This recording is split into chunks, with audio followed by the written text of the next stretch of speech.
Welcome to Bobby Owsinski's Inner Circle. I'm Bobby Owsinski, and this is a show all about music, music production, and the music business. My guest today is post-production engineer Paul Hollman. First of all, who uses Spotify in the United States? eMarketer estimates that there are 58.4 million users as of 2018, and they also predict it will go up to 65.6 million in 2019, and that represents almost 21% of all U.S. users. Wow, didn't think it was that high, huh? It turns out that Spotify is mostly an application that really depends on your age. For instance, the younger you are, the more likely you are to use it.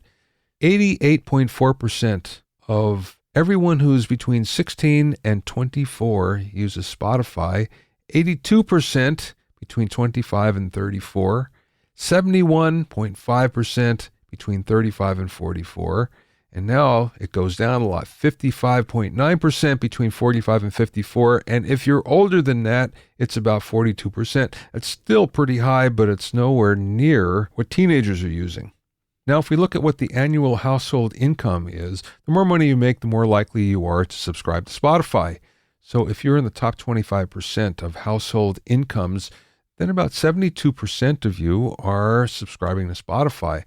If you're in the mid 50%, that means that about 70% of you are subscribed to Spotify. And if you're in the bottom 25%, still, you're probably subscribed to Spotify, 64%. Household location, too, makes a big difference. So, for instance, if you're in an urban location, about 77%, suburban location, 68%, but if you're in a rural area, then it's right around 60%. Now, what does all this mean? It means that Spotify has really made big inroads in the United States. But that being said, we're only looking at one streaming service. And don't forget, there's still Apple Music, and we're probably never going to see the figures on that because Apple never gives them out. There's Amazon Prime and there's Google Play. Now, Google Play we might find out more about, but so far it's a minor player. Amazon Prime is coming on strong, mostly because of Alexa and Echo and voice activation for music, and that's a really big deal, and it's bringing that to the forefront. Don't forget, everybody who has an Amazon Prime account also has access to Amazon Music, although very few of them seem to really use it. So that could turn around in a hurry. But what we're seeing here is streaming music has been adopted by just about every age group, and we're seeing if you're younger, you're more likely to use it than if you're older. But hey, if you're older, you're more likely to buy CDs too. So we're finding again that streaming music is really a big deal, and it's getting bigger.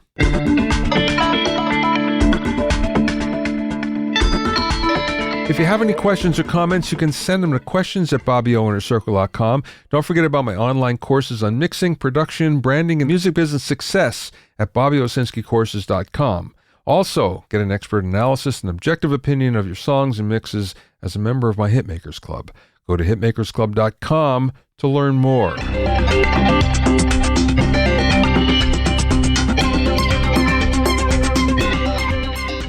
Now, a lot of you out there are singers.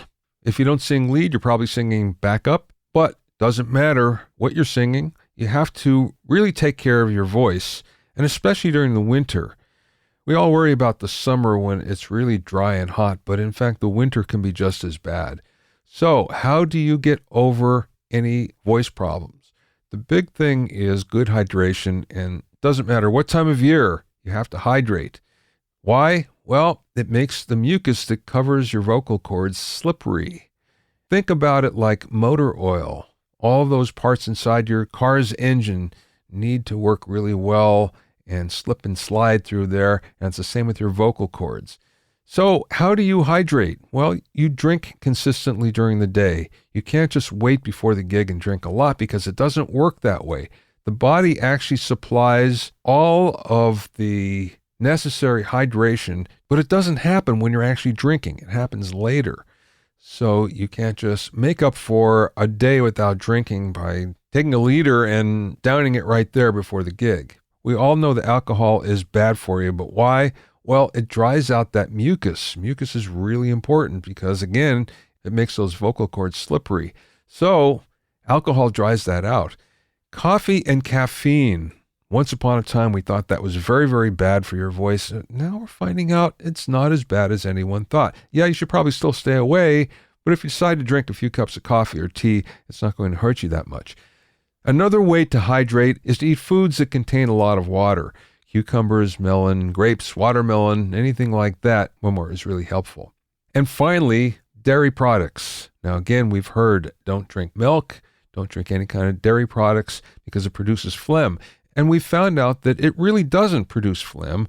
What it does is just thickens the mucus. And of course, what we want is thin and slippery mucus, not really thick mucus around those vocal cords. With dairy products, it's all built around fat content. The more fat that's in your dairy products, the more likely that you're going to get this thickening happening. So if you're going to do any kind of milk drinking or eating cheese or anything like that, just look for something that has lower fat content. And finally, we know that sometimes there's emergencies that we really want to get a lot of hydration into our systems around our noses, around our vocal cords. And one of the ways that we can do that, especially if you're out on the road, this is a really good thing. Soak a washcloth in hot water and then hold it over your mouth and nose. And that will come to your rescue when you really have to hydrate fast and get the right kind of mucus around your vocal cords. My guest today is Paul Hollman, who mixes and edits sound for film, TV, and streaming broadcast. His work currently airs on Netflix, Amazon, Sci-Fi, Discovery, and the Hallmark Channel. And he's mixed for episodic TV and documentaries that have aired on Fox, NBC, and PBS. Paul offers clients a full scope of sound services that include ADR, sound effects and effects editing, Foley, and music editorial. Paul works mainly out of his Dubroom studio, but also works in many other recording rooms and stages around Hollywood. In the interview, we talked about making the transition from music into post-production, the intricacies of recording voiceovers, mixing indie films, and much, much more. We spoke via phone from his studio in Hollywood. Well, let's start from the beginning. Tell me how you get into the business. Well, it's a very familiar story, I believe, because I was a music guy, player, semi-professional for a few years. And then I stumbled into the technical engineering side of things. And this a result of a pretty small, modest label deal that my buddies and I found ourselves in, years ago. And what we did, and at the time it was a little crazy, but now is commonplace, is we built our own little studio. And this was the era of 16-track Pro Tools, if that. So we're talking very early on in the digital audio days.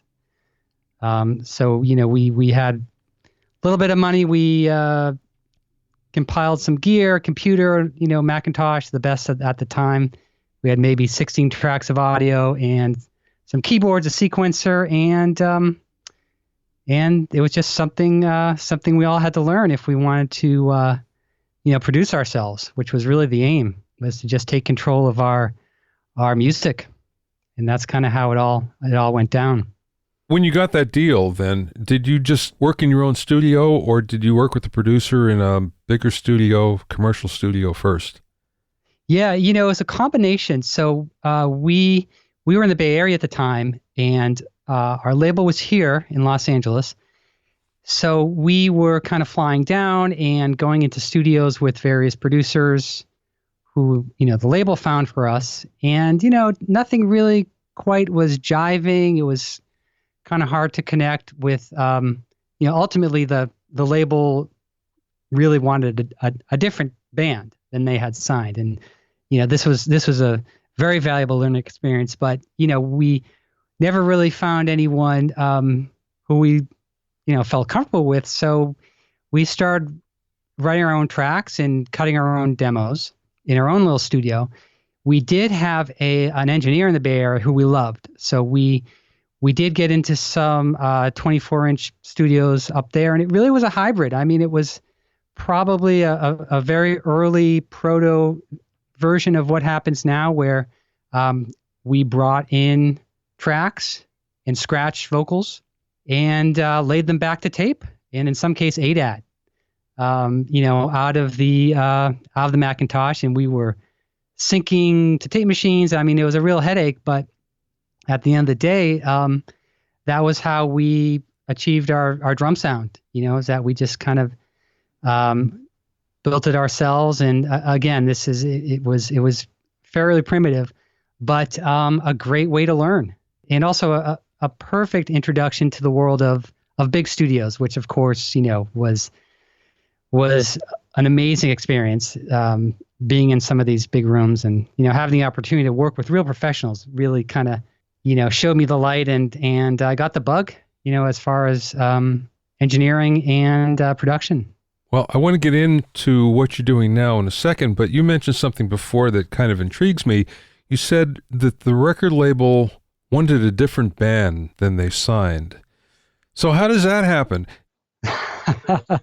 They obviously heard your demos, and I assume if they're any good, they went and they saw you play, right? They did see us play, and they liked the band. We were a decent live band.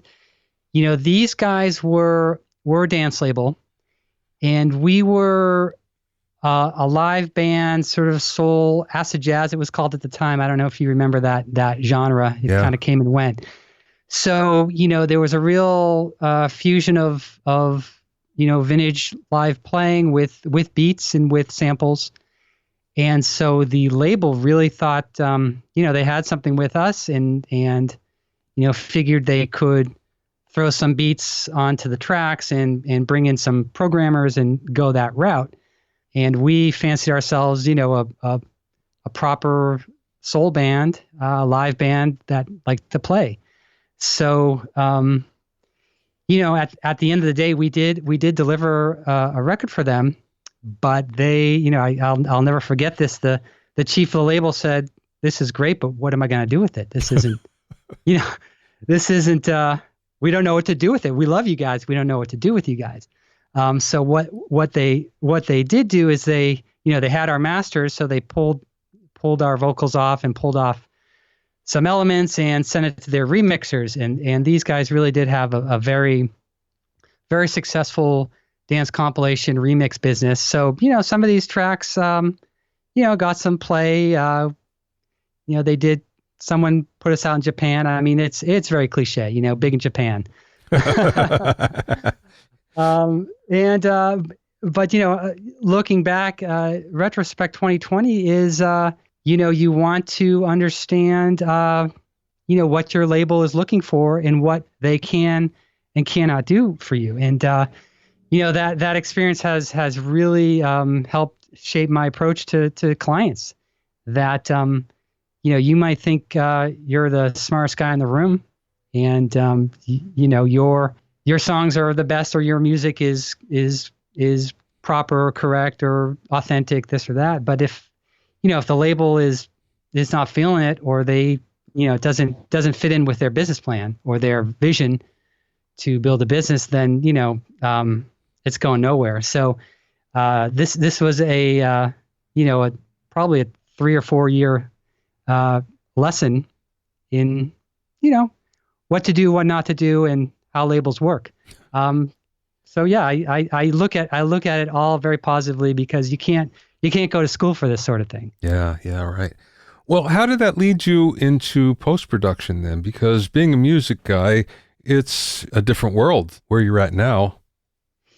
Yeah, it certainly is. Although, the skills and the technical know-how really helped me make that transition.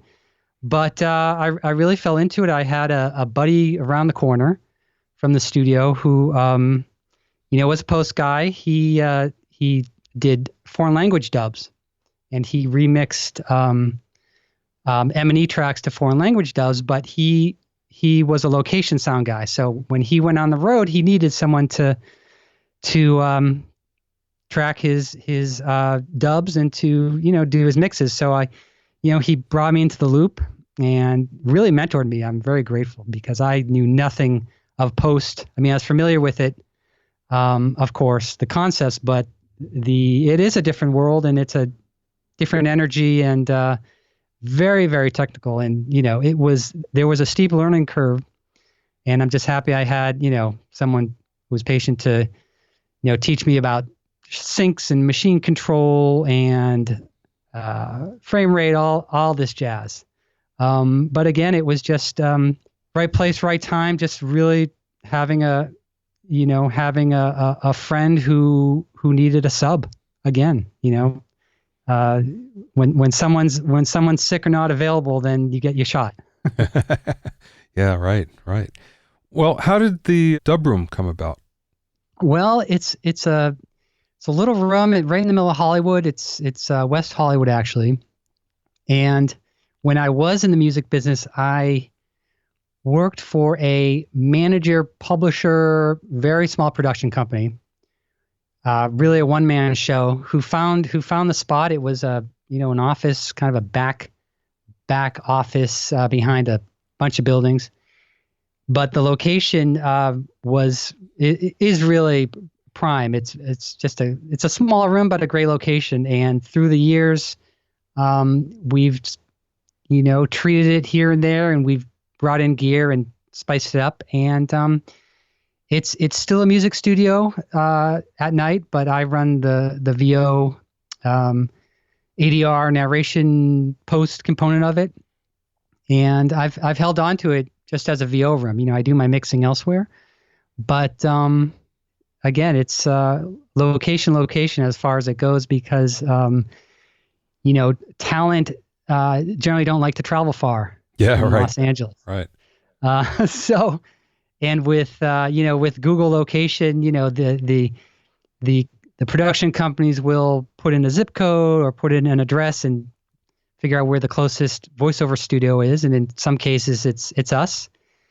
And we built a nice little, it's almost a side business, but it does dovetail with the mixing, which is nice. So if I'm on a mix and we need ADR, it's just nice to have my own room that I can use. So it's worked out really well.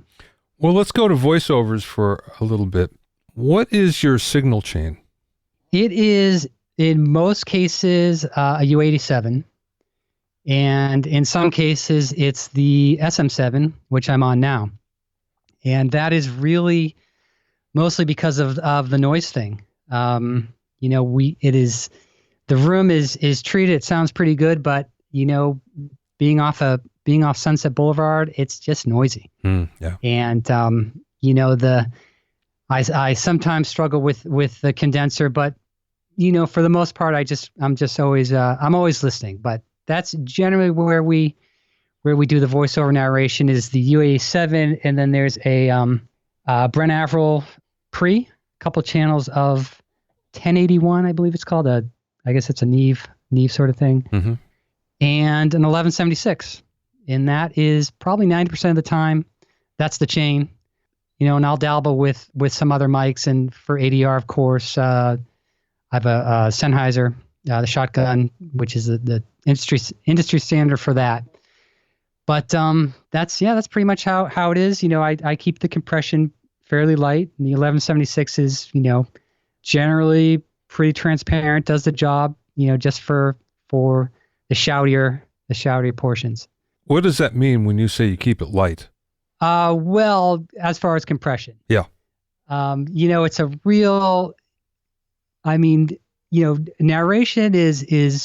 narration voiceover is generally straightforward in that your talent is pretty consistent in their delivery. And it's a lot easier than, say, ADR, where you have an actor performing the movie. Okay. So really the greatest challenge I deal with is, a very excited actor on the shotgun mic. And that's when I have to really watch how I'm hitting the levels and hitting the compressor. So, I don't want to crush it too much. And I do have limiting as well, which I think is just a stopgap. I try not to even hit that limiter. So I'm really, almost like a location sound guy in some aspects where I'm riding the knob. If some guy's going to shout, I try to, anticipate that. And that's really that's the challenge. That's where you really have to pay attention. Voiceover narration, set it, and it's usually pretty good. As long as the talent is still and isn't moving around too much, proximity effect is a real pet peeve of mine because I'm very, very sensitive to how the room sounds. So I prefer to get them pretty close. The reason why I ask about the compression is because I had my own situation where I filled in for somebody when I was first new in Hollywood at a voiceover studio that mostly did commercials, mostly radio, but some television. My friend went on vacation for a couple of weeks, and he told me his method of doing it. He had a DBX 160, and he said, okay, just set it so you get about 6 dB of compression and leave it there. So I thought, well, okay, that's the way they want it. That's the way I'll do it. That being said, when I listen to a lot of voiceovers, it seems like there's a lot more than that that's going on. And for the life of me, I can't bring myself to put that much compression on. So that's why I'm curious about what you're doing. Yeah, I completely agree, Bobby, and I think this might be, coming from the music world where I wouldn't say it's a general rule because there are different schools of thought, but I prefer not to print compression, because as a mixer I want to, I just want to have, maybe it's a control freak, control thing, but I want to have the ability to compress the hell out of it later. And, I think the same goes for VO narration. Radio especially has always been compressed to death, I think, almost as a stylistic thing, as an aesthetic. And then, of course, the broadcasters compress even more to death. So,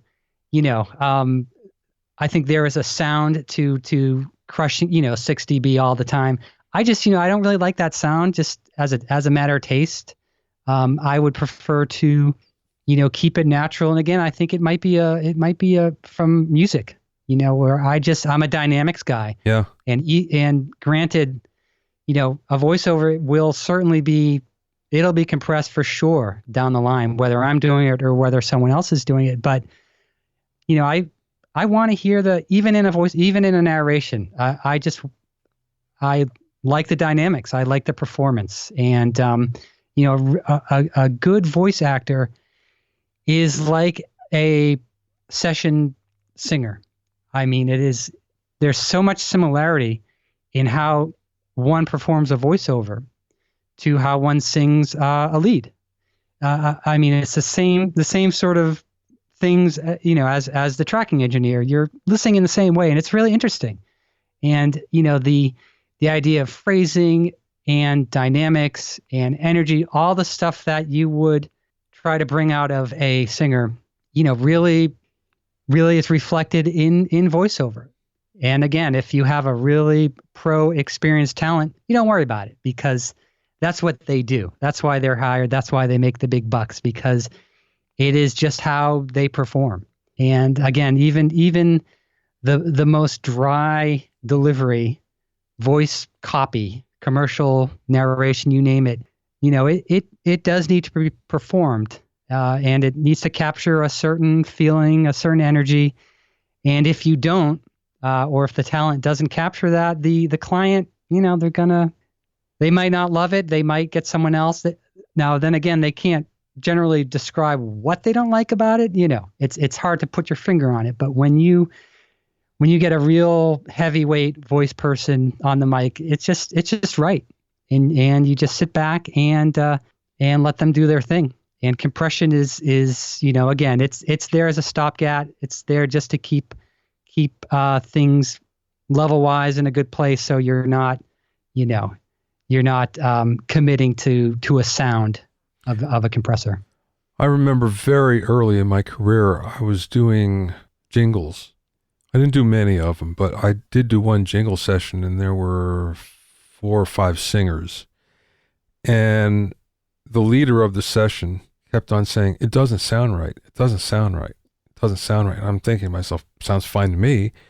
And finally he came in and he said, okay, let me just see what you're doing. And he looked at the compressor. It was a DBX 160, another one, not a 160X, but a 160. And he said, oh, that's what it is. And he cranked it up so there's 20 dB of compression. And he goes, that's the sound. Right. And it sounded like way too much, but on the other hand, it was like, well, yeah, that does sound like radio to me. All of a sudden, it sounds like a jingle, but I can't bring myself to do that. I don't know why, but again, it was one of those things very early in my career. It's like, wow, okay, now I get it. Yeah, and look, I think it also, if you were in a very big budget, high rate jingle recording, there's no time to compress it later. Yeah. Maybe it's just not practical. You just get the sound on tape, and the client's in the room in many cases. So yeah, I understand the logic. I don't like the sound. It sounds like you probably don't either. And again, I've never had a complaint to the effect that it's not crunchy enough or it's not loud enough, because again, a lot of this stuff is going into post-production elsewhere. Mm-hmm. It's being sent to an editor and they're cutting it in, and this stuff will be worked on in some shape or form by another audio guy. So the last thing I want is some mixer in Amsterdam who's mixing the spot to scold me for crushing the vocal. Yeah, right. I that doesn't make any sense. You just mentioned Amsterdam, someone in Amsterdam perhaps using something that you're doing, and I know you mentioned in an email that you get a lot of work from outside the country. So how did that come about? Well, I have a buddy who is a Dutch actor who came to LA, and he's a voice actor. So he was getting, looking for voice gigs and animation jobs, but he had clients in Amsterdam, and his bread and butter was still based over there in the Netherlands. So he convinced his client to work with him in my place remotely. And this was around the time of Source Connect coming to the fore, and becoming an affordable alternative to ISDN, because I've used ISDN at other rooms, but I've never had it here. And as a matter of fact, in 10 years of doing this, I think I've been asked maybe on 4 or 5 occasions whether I had ISDN. So it's a happy circumstance that you can do it otherwise with Source Connect. And really, to be honest, most of the time I'm working just as you and I are right now. It's through Skype, because with a narration voiceover or an animation read, they just want to hear. They want to be able to listen in and direct and converse with the talent. And there's often, the engineer on the other side will, in many cases, capture the Skype recording, even though it doesn't sound great. But they'll massage it for time, see if it fits into the spot. And in many cases, that is a sufficient way to work. So anyway, going back to your question, I diverged a little bit. Through this, a buddy of mine who was getting these jobs, I just realized, hey, there are a lot of production companies all over the world with actors in LA, and you'd be surprised, or maybe you wouldn't, but so many actors will be in town here for one reason or the other. Maybe they are on a shoot or have a show, or they have auditions, pilot season, you name it. But they're still committed to finish a project that they did somewhere else.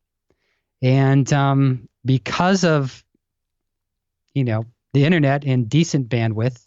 Doesn't even have to be great bandwidth.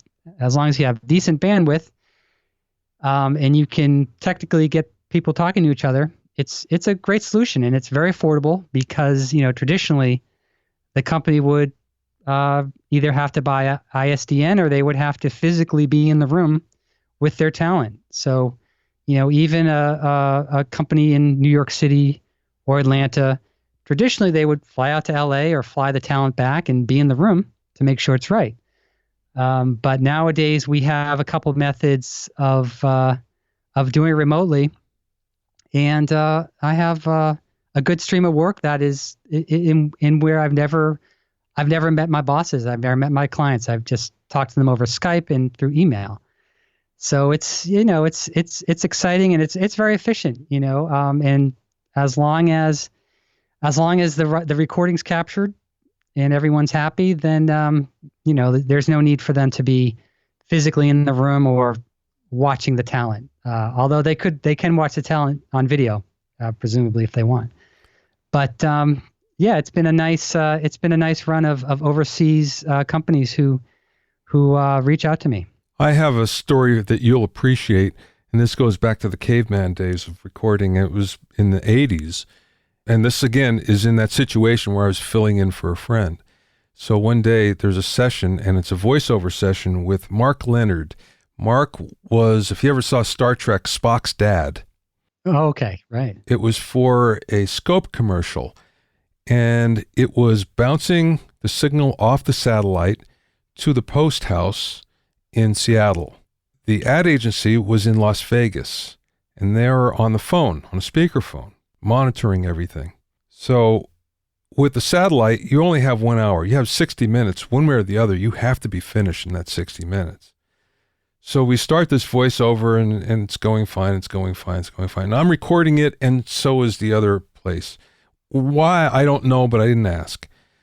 And somewhere in there, I hear over the speakerphone from the agency, "Can you take about 2 seconds out?" And they tell me where, and I say, okay. I go over to the tape, and I slice out 2 seconds. And I play it back for them, and they go, nah, put it back to where it was. And I can't find the piece of tape. It's gone. And I look all over for it. And in the meantime, I keep on hearing, what's going on? Why is it taking so long? What's going on? And the clock is ticking down towards the end of the hour. And I'm really sweating, thinking, oh my God, what am I going to do?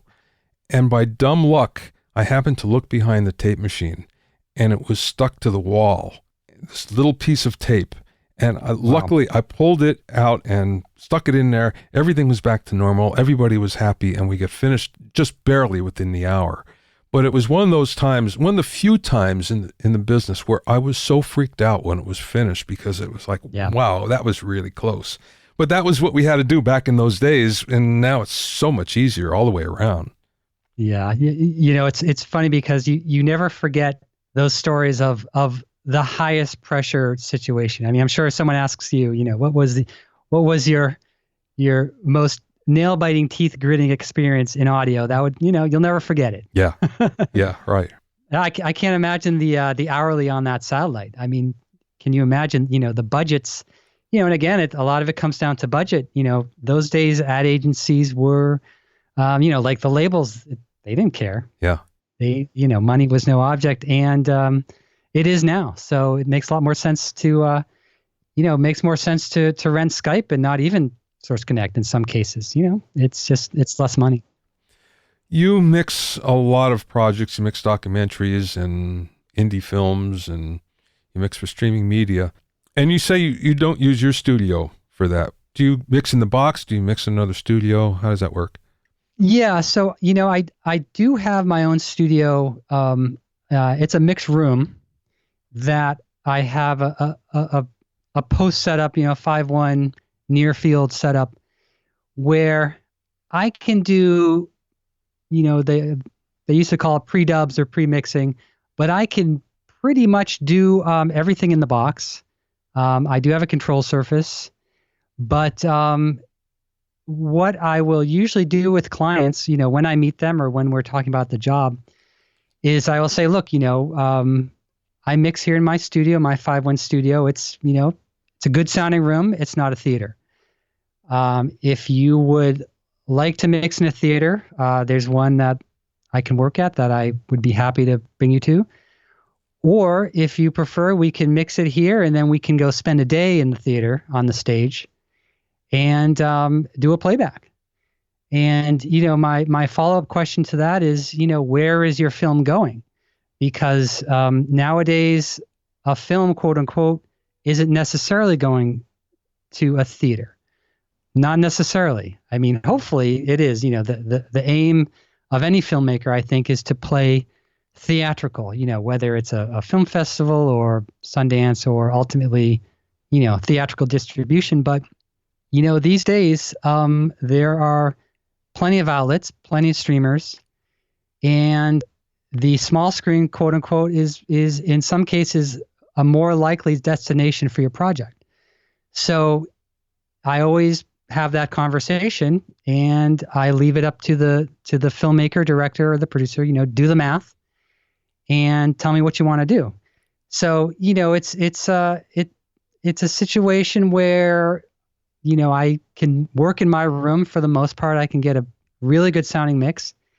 And, I prefer that we go to the big room, towards the end to the stage and I just take my drives over there. So it's a very efficient, handy way to work, I think. And again, these are smaller films, documentaries. On bigger projects, I work freelance for bigger mix houses. So then I go to their room and I will mix in their room. So I am, really bouncing around, quintessential freelance guy. But it keeps it interesting because I love the big room.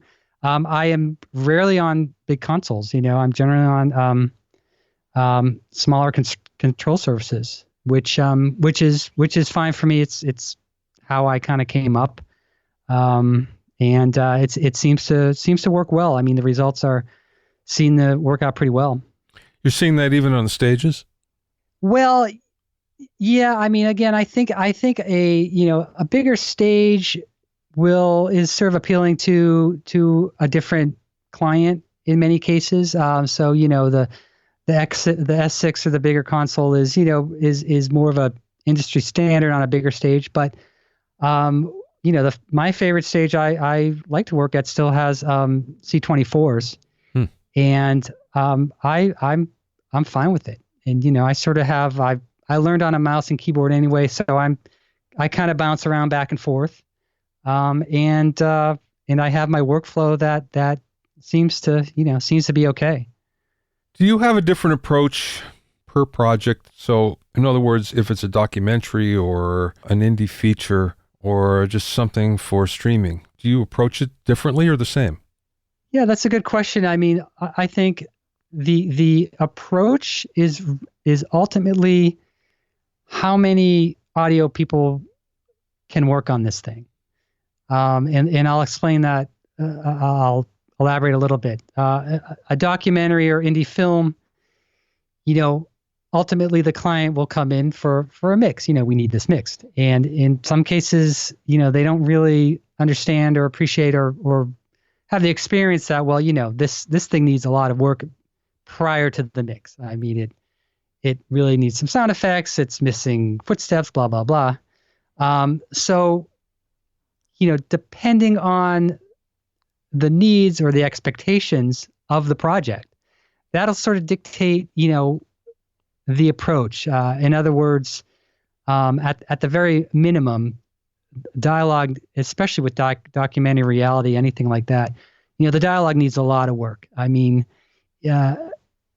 even more important than the mix, quote unquote, is cleaning dialogue. It's a real challenge. But on the other hand, I think that is the step in the process that brings the film very far from where it was just a week ago.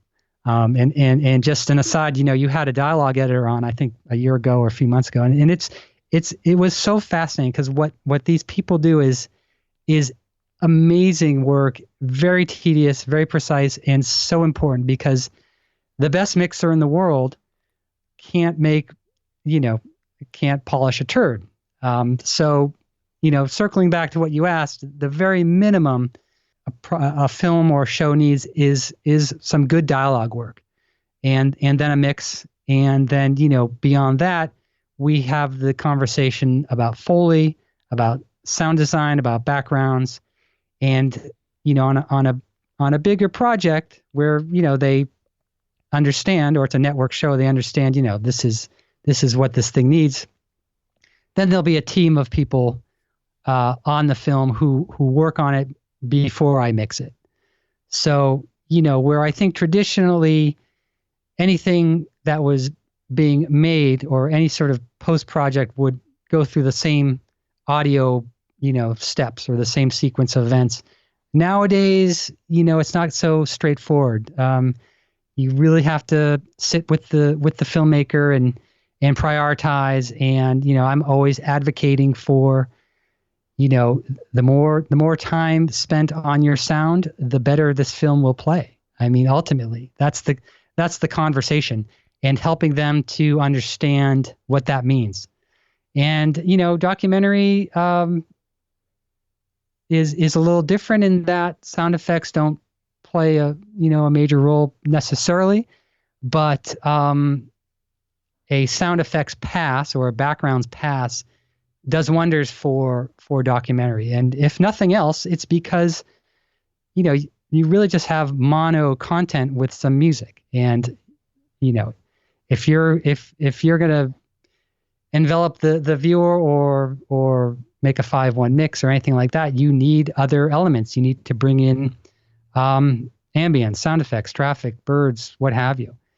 So this is sort of the conversation. How are we going to approach your project? What are your expectations? What is your budget? If it's going to cable broadcast, and of course it has to be right. But I've done some network shows that are pretty lean, and we knock out pretty quickly. So you just have to be open to different approaches. What is the one thing about post-production that music engineers don't know or don't realize? That's interesting. I think maybe it's the, not to use a pun, but there is sort of a big picture approach to post-production versus music. A song is however many minutes long. Post-production, you're dealing with maybe a short film, maybe a commercial, maybe a feature. And I would say it's more of the experience is different. And there's a cliche in post audio that is, if you notice the sound, it's wrong. In other words, if you're watching a show or a movie and you're distracted by something you hear, then that is problematic. I think maybe that's just my philosophy. So given that, it's audio post is very important, very crucial, and will take things very, very far in the proper direction. But you're not necessarily that aware of it, especially if you're a casual listener. Whereas music, really every kick, every snare, every phrasing, you can be a lot more precise, and I think that the results of that translate more because you're listening. You're not necessarily looking at something. If you're looking at something, it is a real multimedia experience. You're listening. You might be reading as well. You might be reading subtitles. You're certainly looking at something. And so as a whole, we say, there's another expression that, the show plays, it plays well, meaning, you can play it from top to bottom and enjoy it and experience it. That's not to say it sounds perfect or that it's perfect. It means that it's not bumping the listener. It's not distracting you. It's not taking you out of the story. And I think, that's our main responsibility is enhance the story and by no means take anyone out of the story. So, I would say, it's different than music in some respects, but in many more ways, it's similar. Mm-hmm. What I was talking about, a voice performance and an acting performance. I mean, it really, it hits people the same way as a vocal in a way. You know when it's right, when it's good, you're engaged, you're grooving, you're driving. Once there's something off or something wrong, you're out of it. Yeah. And we try to avoid that. Last question, Paul. What's the best piece of business advice that you've received from somebody, or maybe you learned along the way? Yes, I think a lot about this question when you ask it, and there are always so many insightful answers. But what I remember someone said, or maybe not, maybe I picked it up, but is twofold, I think, which is that you want to earn trust with your client, on a creative level, but also on a personal level. The same goes for music. When you're sitting at the board and there are people behind you, you want them to be comfortable and to trust you. So, yes, we're all in the people business, but we're in a trust business. The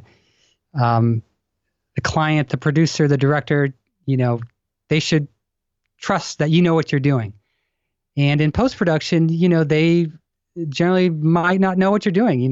They might most likely don't know what a compressor is, or what, a roll-off is, or this or that. So, it's in your hands, and you have to earn the trust so that they're comfortable and they can be creative. And then the other sort of piece of that, which also I'd like to, tell younger people who are looking to get in the business, how do you get in the business, is, try to solve a problem. Because most clients or most people who come to you have a problem or two or three, or they might come up as you're working, whether it's something technical, whether it's the budget. And in some cases, there's someone above them who's giving them trouble. I mean, there's always there's that whole shit rolls downhill adage, and, the finishing people are usually at the bottom of that. So the more we can solve a problem for someone else, the more they will trust you know what you're doing. You can find out more about Paul at dubroomstudio.com. That's one word, dubroomstudio.com. Thanks for listening and being in my inner circle. Remember, if you have any questions or comments, you can send them to questions@bobbyoinnercircle.com. To listen to other episodes of Bobby Owsinski's Inner Circle, go to bobbyowsinski.com and select the podcast tab, or go to bobbyowinnercircle.com, or find it on iTunes, Stitcher, Mixcloud, Google Play, Google Podcasts, and now Spotify. At bobbyowsinski.com and bobbyowinnercircle.com, you'll also find a sign-up form for my newsletter and for alerts for new podcasts. This is Bobby Owsinski. I will see you next time.